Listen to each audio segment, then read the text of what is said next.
आज हम लोग भारतीय संविधान में राष्ट्रीय मानवाधिकार और राज्य मानवाधिकार आयोग क्या होते हैं का अध्ययन करेंगे। देखिए, हमने जब भारतीय संविधान का भाग 3 पढ़ा था, जिसमें मूल अधिकार अनुच्छेद 12 से 35 था। मूल अधिकार क्यों दिए गए? इसलिए दिए गए कि किसी भी भारतीय नागरिक को उसको, क्योंकि वो एक पहली बात भारत का नागरिक और दूसरी बात मानव, इसीलिए उसको कम से कम न्यूनतम इतने अधिकार मिलने चाहिए कि वो अपना जीवन एक गरिमापूर्ण तरीके से जी सके। इसी तरीके से राष्ट्रीय मानवाधिकार और राज्य मानवाधिकार का गठन किया गया है।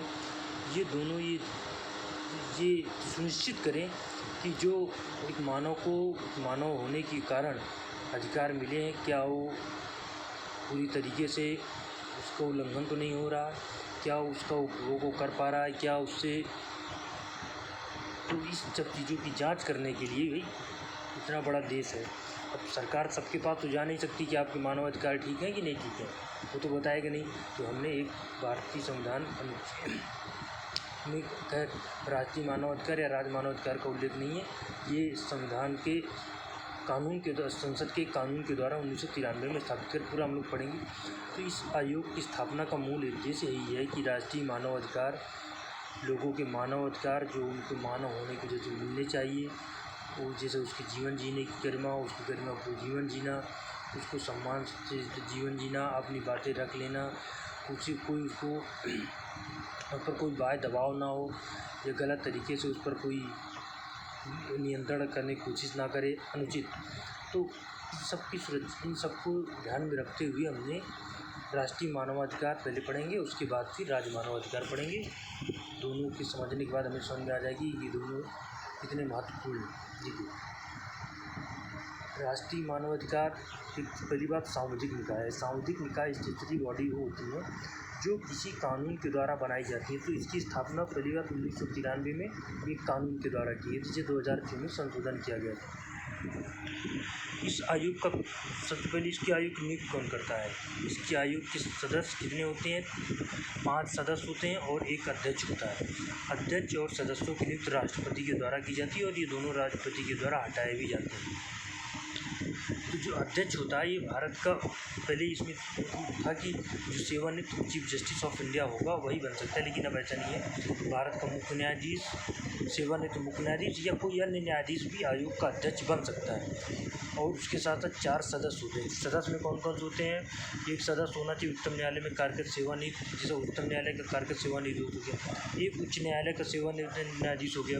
2 अन्य व्यक्ति मानवाधिकार से संबंधित, 3 अन्य व्यक्ति होने चाहिए जो मानवाधिकार से संबंधित हो। पहले 2 था, अब 3 कर दिया, 5, क्योंकि 5 सदस्य, पहले 4 सदस्य हुआ करते थे, 5 सदस्य। एक अध्यक्ष हो गया जो भारत का सेवानिवृत्त मुख्य न्यायाधीश या कोई अन्य न्यायाधीश होना चाहिए, नंबर 1। नंबर 2, जो अन्य 5 सदस्य होंगे उनमें एक उच्चतम न्यायालय का न्यायाधीश, एक उच्च न्यायालय का न्यायाधीश या 3 अन्य सदस्य जो कानून के बारे में जानकारी रखते हो, एक समझ रखते हो, न्यूनतम समझ एक रखते हो। देखिए, ऐसा नहीं कि राष्ट्रपति किसी को नियुक्त करते, पहले एक समिति बनती है 6 सदस्यों की समिति। देखिए कितना महत्वपूर्ण है ये। 6 सदस्यों की समिति बनती है जिसका प्रधानमंत्री, एक सदस्य प्रधानमंत्री होता है, लोकसभा का अध्यक्ष होता है, राज्यसभा के उपसभापति, 3 दोनों संसद, लोकसभा के सभापति और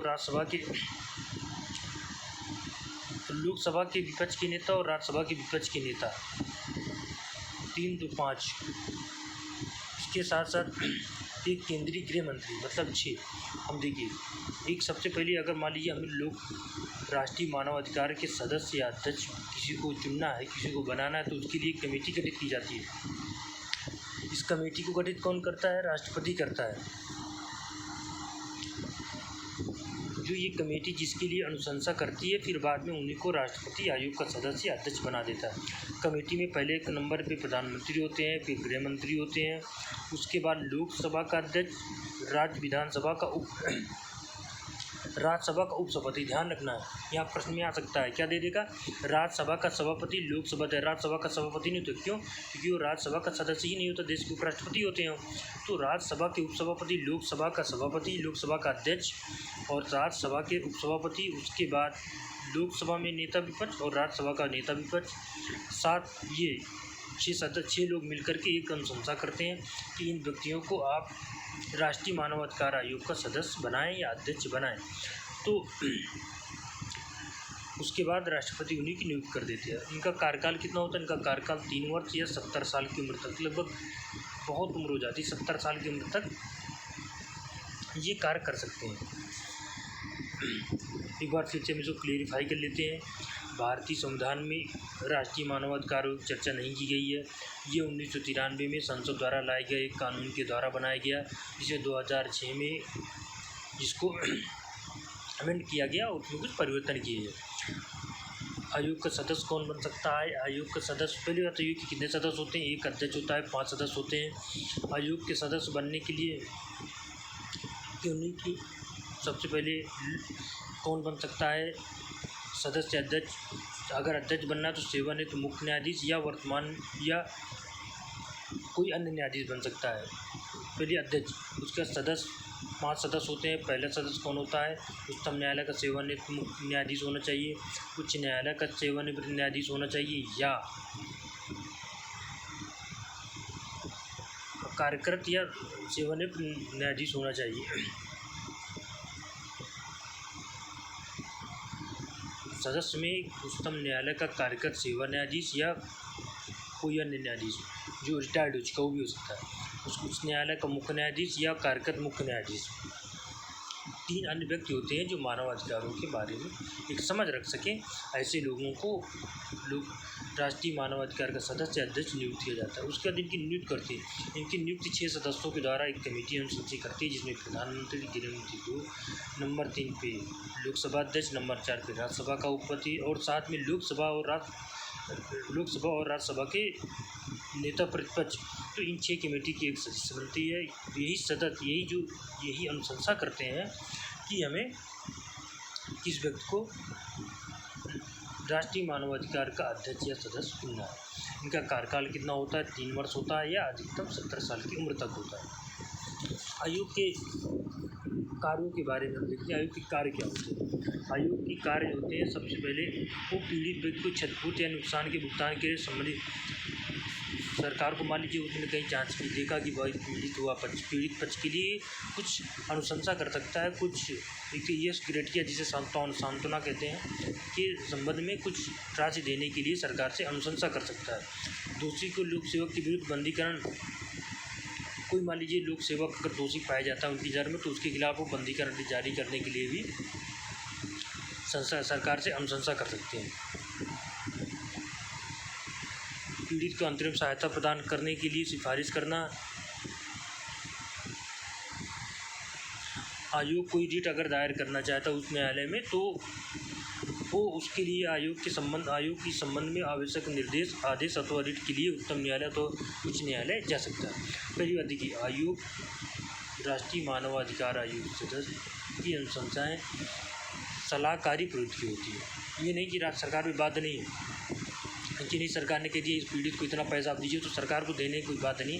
हाँ, उसकी प्रवृत्तियाँ जो थी ये कहीं ना कहीं एक इसकी लिमिटेशन भी है कि भाई केवल हमारी बात तो केवल आप अनुशंसा मानते हैं, हम कहते हैं आप मानो या ना मानो कोई नहीं बढ़ता नहीं, तो फिर आयु थोड़ा यहाँ लिमिट हो जाता है कि यहाँ मतलब केवल हम कह देते हैं आप सरकार माने या ना माने। अब थोड़ा सा आयोग के मामले में एक और है कि आयोग कोई भी वही मामला करता था जिस घटना को घटित हुई 1 साल हो गए। इसका मतलब ये था भाई कोई घटना जो 1 साल से ज़्यादा होगी उसमें जो जंग नहीं करता, इसलिए कि आयोग को हमेशा सतर्क रहे कि अगर 1 साल से ज़्यादा हो जाएगी तो हम इस मामले में फिर जांच नहीं कर पाएंगे, इस मामले में कुछ हमारे पास अधिकार बनता नहीं। इसीलिए पूरी मामलों को देखता है जिनकी घटे हुए 1 साल से कम समय का हो, वो भी हुआ है। इसकी मुख्य प्रधान पीठ दिल्ली में है। अगर अन्य स्थानों पर कार्यालय खोलना चाहे तो आयोग खोल सकता है। आयोग किन मामलों में अपने हाथ में, निम्न आयोग संबंधित अनेक विषय अपने हाथ में है, किन मामलों को अपने अधिकार में लेते हैं? बंधुआ मजदूरी की समाप्ति के मामले हो गया। उसके बाद इन मामलों को अधिकार ने कई बार लिया भी है। रांची, आगरा, ग्वालियर में मानसिक अस्पतालों में जो हालत ख़राब थी उनको अपने मामले में ले सकता है। आगरा स्थित गृह मंत्रालय को अपने मामलों में लिया। भोजन के अधिकार के संबंधित मामलों को अपने हाथ में लिया। बाल रोक अधिनियम 1929 की समीक्षा की इसने।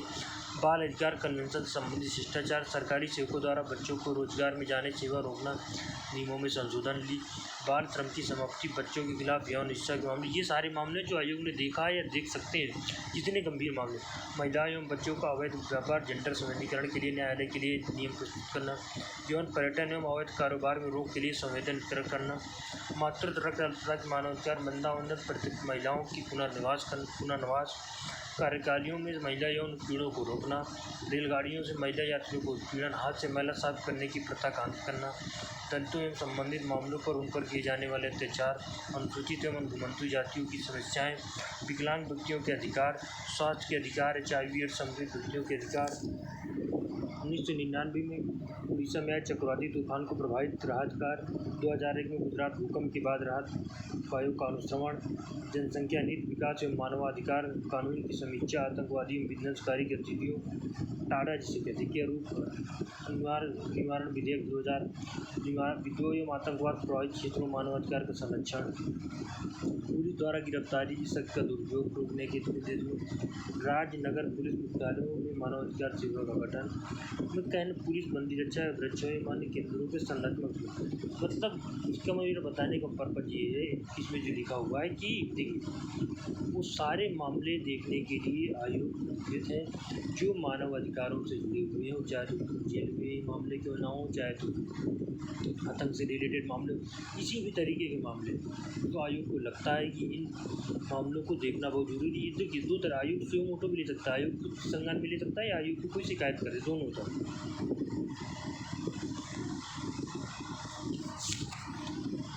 कितने महत्वपूर्ण हो जाता है कि आयोग, लेकिन बस यही कि आयोग की लिमिट है, आयोग खुद से कोई कार्य नहीं करता, केवल सरकार के लिए अनुशंसा करता है, फिर सरकार उस पर कोई निर्णय लेती है नहीं लेती सरकार। आयोग को सदस्य या अध्यक्ष को हटाया गया साबित कदाचार या मिसबिहेवियर, अक्षमता क्या था, मतलब साबित हो जाता है कि आयोग के सदस्य जो है वो अक्षम है या कार्य करने के योग्य नहीं, तो उसको राष्ट्रपति के द्वारा हटा सकता है। पहली बात वो दिवालिया हो गया हो,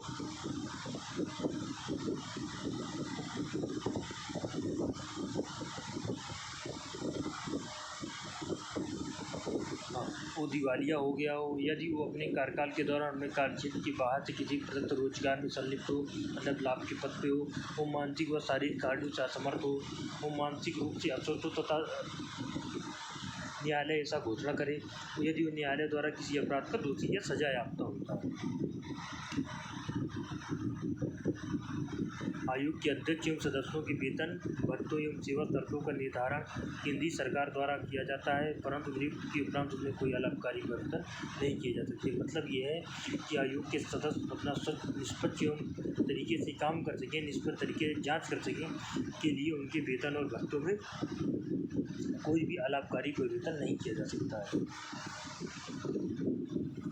आयोग के कार्य में पड़ी मानवाधिकारों के उल्लंघन की जांच करना, किसी लोक सेवक के समक्ष प्रस्तुत मानवाधिकार उल्लंघन की प्रार्थना जिसकी वो अवहेलना करता हो, न्यायालय से लंबी किसी मानवाधिकार संबंधित कार्रवाई में हस्तक्षेप करना, जेलों व बंदीगृह में जाकर किसी स्थिति का अध्ययन करना व इसके बारे में सिफारिश करना, मानव अधिकारों की रक्षा हेतु बनाए गए संवैधानिक विधि को बंदों की समीक्षा करना तथा इनके प्रभावी कानून हेतु सिफारिश करना, आतंकवाद सहित उन सभी कारणों की समीक्षा करना जिनमें मानवाधिकारों का उल्लंघन होता हो, मानव अधिकारों से संबंधित अंतर्राष्ट्रीय संधियों दस्तावेजों के मानदंड व उनको प्रभावशाली तरीके से लागू करना, मानव अधिकारों के क्षेत्र में शोध एवं उनका प्रोत्साहित करना, लोगों के बीच मानव अधिकारों की जानकारी फैलाना, उनकी सुरक्षा के लिए उपलब्ध उपायों के प्रति जागरूकता फैलाना, मानव अधिकारों के कार्यरत गैर संगठन सरकारी संगठन के प्रयासों की सराहना करना, ऐसे आवश्यक कार्यों को करना जो मानव अधिकार के प्रचार के लिए आवश्यक है।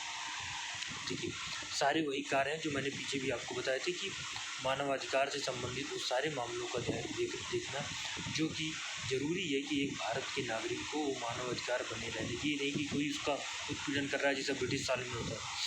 लोकतंत्र को मजबूत करने का कहीं ना कहीं एक बहुत अच्छा प्रयास है राष्ट्रीय मानवाधिकार आयोग के द्वारा के कार्य जो एक बार हम लोग इसका पूरा रिकैप कर लेते हैं, हमने क्या क्या अभी इसमें पढ़ा है 15 मिनट में पढ़ा।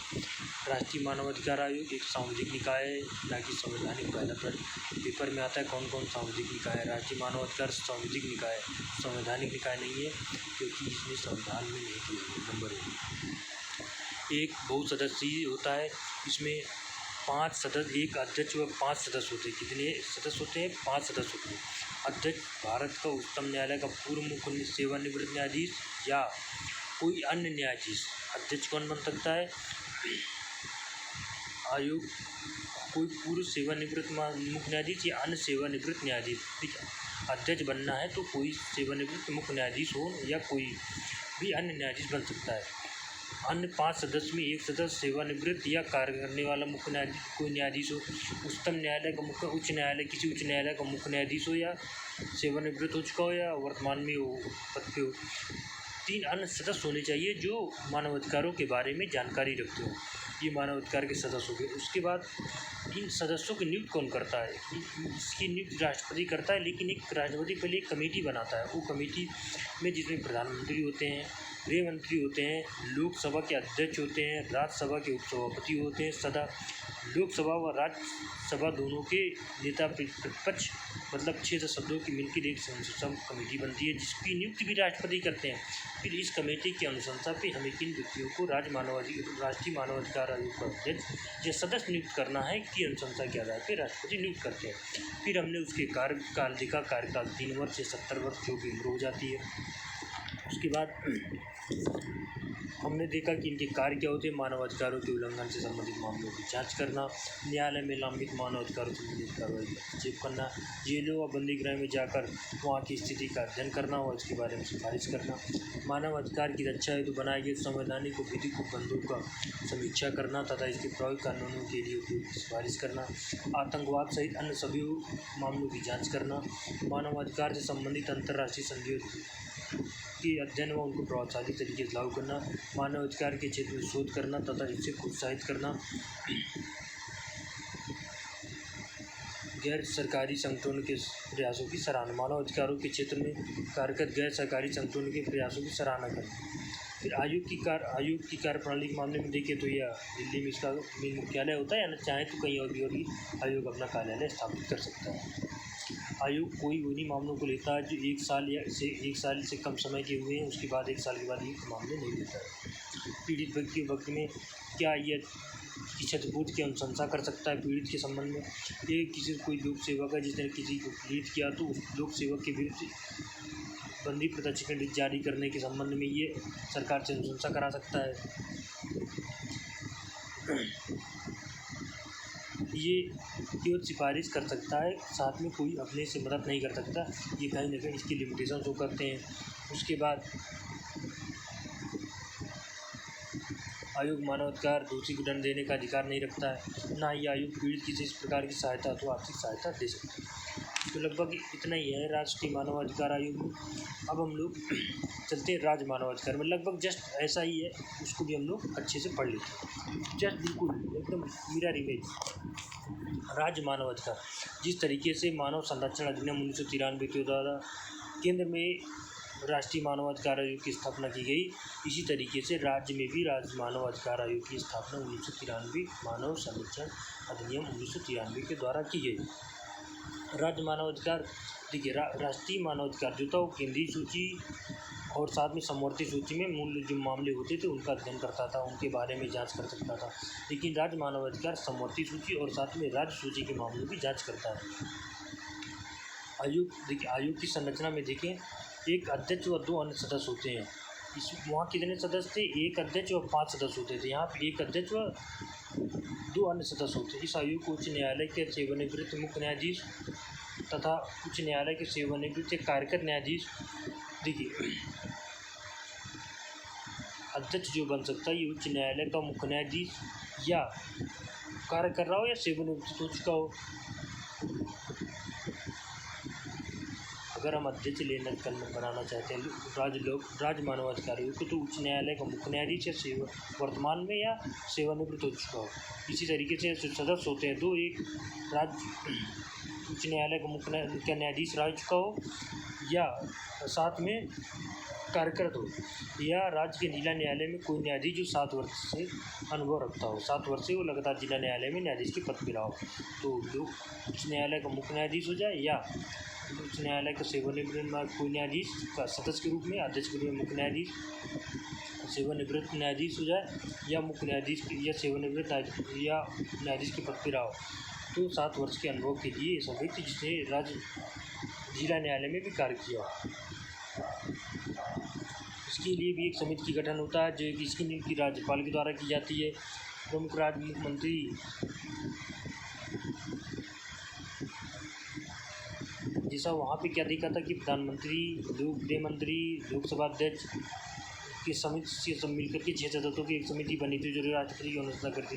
यहाँ पे मुख्यमंत्री, उसके बाद विधानसभा अध्यक्ष, राज्य का गृह मंत्री, राज्य विधानसभा में प्रतिपक्ष के नेता या अन्य सदस्य मिलकर के एक अनुशंसा करते हैं, जिसके लिए कि आयुक्त राज्य मानव अधिकार आयोग के सदस्यों और अध्यक्षों की नियुक्ति करती है। इनका कार्यकाल भी 3 वर्ष से 70 वर्ष की आयु तक के लिए होता है।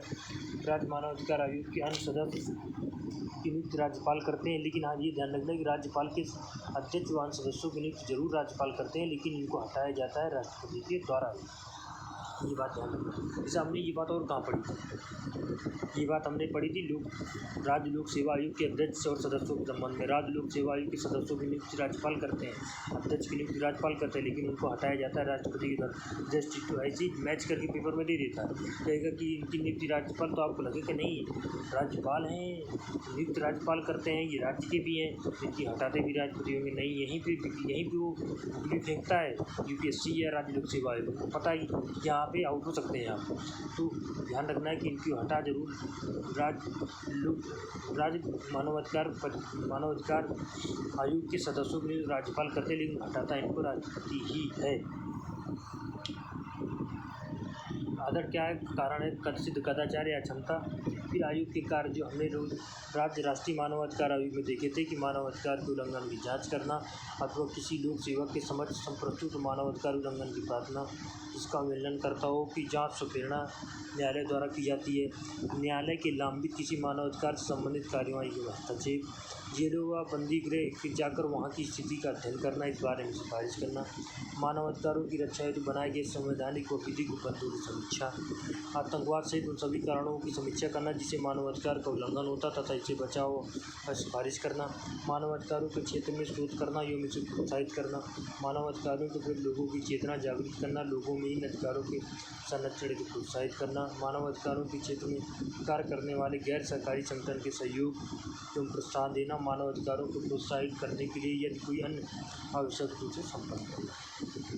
उसके बाद आयोग की कार्यप्रणाली की मतलब पीड़ित व्यक्ति के क्षति, वही बिल्कुल जैसा राष्ट्रीय मानव अधिकार आयोग तो जस्ट वो पीड़ित व्यक्ति को क्षतिपूर्ति नुकसान से भुगतान के संबंधित सरकार या प्राधिकरण को सिफारिश कर सकता है कि दोषी लोक सेवक के विरुद्ध बंदीकरण हेतु कार्रवाई प्रारंभ करने के संबंधित सरकार या प्राधिकरण की सिफारिश कर, मतलब सिफारिशी प्रकृति की यहाँ भी होती है। यहाँ भी कोई अनिवार्य नहीं कि नहीं अगर उन्होंने कर दिया तो राज्य की सरकार को मानना ही पड़ेगा, ऐसा नहीं है। सिफारिशी प्रति ये भी एक लिमिटेशन ही है। पीड़ित व्यक्ति को ये दोषी व्यक्ति को सज़ा नहीं दे सकता, पीड़ित व्यक्ति को आर्थिक मदद नहीं दे सकता, तो फिर क्या कर सकता है, केवल अनुशंसा कर सकता है बस। क्या राज्य मानव अधिकार आयोग इस प्रकार किसी न्यायालय की स्थापना राज्य सरकार द्वारा केवल राज्य न्यायालय के मुख्य न्यायाधीश की सलाह पर की जाती है। एक मानव अधिकार न्यायालय भी होता है जिसकी स्थापना राज्य सरकार द्वारा राज्य उच्च न्यायालय मुख्य न्यायाधीश की सलाह पर की जा सकती है, कि मतलब कोई जांच करने को लेकर के। ये बहुत इम्पोर्टेंट है। हमने राष्ट्रीय मानव अधिकार और राज्य मानव अधिकार आयोग का अध्ययन कर लिया। एक बार मैं आपको पूरी तरीके से रिकैप करा देता हूँ, दिमाग में आपकी एक पॉइंट बैठ जाए कि नहीं ये पॉइंट होना चाहिए। थोड़ा सा दोनों में अंतर भी अगर कुछ है कहीं तो उसको भी हम बता देते हैं। देखिए ध्यान से सुनना है। मानव संरक्षण अधिनियम 1993 के द्वारा राष्ट्रीय मानवाधिकार आयोग व राज्य मानवाधिकार आयोग की स्थापना की जाती है। इसीलिए ये दोनों आयोग संविधिक हैं, न कि संवैधानिक संस्थान। कैसे हैं? संविधिक हैं क्योंकि राष्ट्रीय मानव संरक्षण अधिनियम 1993 के द्वारा गठित है। राष्ट्रीय मानव अधिकार आयोग एक अध्यक्ष 5 सदस्य होते हैं। इन अध्यक्ष और सदस्यों की नियुक्ति राष्ट्रपति द्वारा की जाती है। अध्यक्ष पद के लिए उच्चतम न्यायालय का वर्तमान मुख्य न्यायाधीश या सेवानिवृत्त न्यायाधीश होना चाहिए। सदस्य के लिए उच्च न्यायालय का वर्तमान न्यायाधीश या सेवानिवृत्त न्यायाधीश ऐसे उच्चतम न्यायालय का मुख्य न्यायाधीश या सेवानिवृत्त न्यायाधीश तथा 3 अन्य सदस्य जो मानव अधिकारों के बारे में जानकारी रखते हो राष्ट्रपति जी की नज़र में। इन 6 की नियुक्ति कौन करता है? राष्ट्रपति करता है। कैसे करता है? एक कमेटी बनती है जिसमें प्रधानमंत्री नंबर 1, गृह मंत्री नंबर 2, उसके बाद लोकसभा का अध्यक्ष नंबर 3, राज्यसभा का उपसभापति नंबर 4, 2 अन्य मंत्री, 2 अन्य सदस्य जो कि नेता विपक्ष होते हैं कि लोकसभा में नेता विपक्ष और राज्यसभा में नेता विपक्ष, मतलब 6 सदस्यों की समिति अनुशंसा करती है। इसकी अनुशंसा के आधार पर राष्ट्रपति की नियुक्ति करते हैं। इनका कार्यकाल कितना होता है? 3 वर्ष या 70 वर्ष की आयु के होता है कि ये तो 3 वर्ष का कार्यकाल है या 70 वर्ष की आयु तक मामले। ये उन्हीं मामलों की जांच करते हैं जो 1 साल से कम समय का हुआ है। इनकी हटाया कैसे जा सकता है? साबित कदाचार या क्षमता के आधार पर हटाया जा सकता है। इनके कार्य क्या होते हैं? इनके कार्य होते हैं कि मानव अधिकार संबंधी मामलों की जाँच करना, न्यायालय की किसी मामले मानव अधिकार संबंधित कार्रवाई पर हस्तक्षेप करना, किसी मानव अधिकार के क्षेत्र में शोध या इनको प्रोत्साहित करने के मामले में जांच करना, लोगों के बीच मानव अधिकार की जानकारी फैलाना, उनकी सुरक्षा के लिए उपलब्ध उपायों के प्रति जागरूक करना, मानव अधिकार के क्षेत्र में कार्य गैर सरकारी संगठनों के प्रयासों की समीक्षा करना, ये हो गया। उसके बाद अभी तक आयोग की कार्यप्रणाली आयोग ने बहुत सारे मामलों में जांच की, उसमें हम लोग नहीं जाना चाहेंगे। एक बार मैंने आपको शुरू बताया था। अब एक पीड़ित व्यक्तियों की क्षतिपूर्ति या नुकसान के भुगतान के लिए संबंधित सरकारी या प्राधिकरण की स्थापना कर सकता है। ये दोषी लोक सेवकों के विरुद्ध बंदी प्रशिक्षण हेतु कार्रवाई हेतु प्रारंभ करने से संबंधित सरकार की इसकी जो प्रकृति होती है सिफारिशी विरुद्ध की होती है। या तो ना तो पीड़ित को आर्थिक मदद दे सकता है, इस तरीके की मदद दे सकता है, ना ही दोषी को सज़ा दे सकता है। ये काम केंद्र सरकार का होता है कि वो सज़ा ये पढ़ रहे। उसी तरीके से हम राज्य मानव अधिकार आयोग मानव संरक्षण अधिनियम 1993 के द्वारा स्थापित एक सामुदायिक निकाय है नंबर 1। उसके बाद ये उन्हीं मामलों की जांच कर सकता है जो राज्य सूची या समवर्ती सूची में आते हो नंबर 2। आयोग में एक अध्यक्ष और 2 सदस्य होता है तथा इस आयोग के अध्यक्ष उच्च न्यायालय के सेवानिवृत्त मुख्य न्यायाधीश, यहाँ पर ध्यान रखना, उच्च न्यायालय का सेवानिवृत्त मुख्य न्यायाधीश और सदस्य के मामले में उच्च न्यायालय सेवानिवृत्त या कार्यकारी न्यायाधीश होना चाहिए और साथ में राज्य के जिला न्यायालय का कोई न्यायाधीश जिसे 7 वर्ष का अनुभव हो। उसके बाद इस आयोग के सदस्य की नियुक्ति राज्यपाल द्वारा की जाती है। इसकी अनुशंसा के लिए एक समिति बनती है जिसमें राज्य का मुख्यमंत्री, राज्य विधानसभा अध्यक्ष, राज्य के गृह मंत्री, राज्य विधानसभा में विपक्ष के नेता वो अन्य सदस्य होते हैं। ये अनुशंसा कार्यकाल भी इनका 3 वर्ष या 70 वर्ष की आयु के होता है। ये सरकारी पद पे नहीं हो सकते। जब आयोग के कार्यकाल पूरा होने के बाद अध्यक्ष बन सकते ना तो केंद्र सरकार या ना तो राज्य सरकार की किसी सरकारी पद पे। भाई 70 साल की उम्र हो गई, अब क्या दारिद्र्य करेंगे। इन्हीं की ओर राज्यपाल द्वारा नियुक्त की जाता है। राष्ट्रपति हटा सकता है, ध्यान रखना है। नियुक्ति अध्यक्ष और सदस्यों की नियुक्ति राज्यपाल करता है लेकिन हटाया राष्ट्रपति के द्वारा जाता है। हटाता किन आधार पर? साबित कदाचार या क्षमता के आधार पर।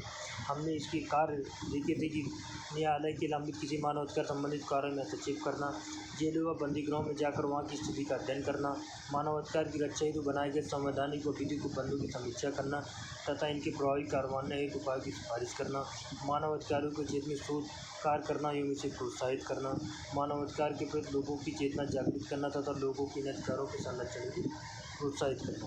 उसके बाद आयोग की कार्यप्रणाली देखे तो पीड़ित को क्षतिपूर्ति या नुकसान के भुगतान के संबंधित सरकार की केवल अनुशंसा करता है। ये दोषी लोक सेवकों के विरुद्ध बंदी प्रशिक्षण हेतु कार्रवाई प्रारंभ करने के लिए संबंधित सरकार या प्राधिकार की केवल अनुशंसा कर सकता है। इसको भी कोई अधिकार नहीं। तो हमने लगभग दोनों की समानता, बहुत सारी समानताएं देखी, बस अंतर ये है कि लगभग दोनों में समान है सब कुछ। पर अंतर ये है कि जैसा लोग राष्ट्रीय मानवाधिकार आयोग के सदस्यों को जो हटाता है वो राष्ट्रपति हटाता है और यहाँ की नियुक्त राज्यपाल करता है सदस्यों की राज्य लोक सेवा आयोग की, लेकिन हटाता राष्ट्रपति। तो हमने ये सारी चीज़ें कर लिया है। मुझे लगता है कि इस बात को काफ़ी समझ में आ गया होगा और बहुत ज़रूरी है कि हम इस आयोग के बारे में जानकारी दें।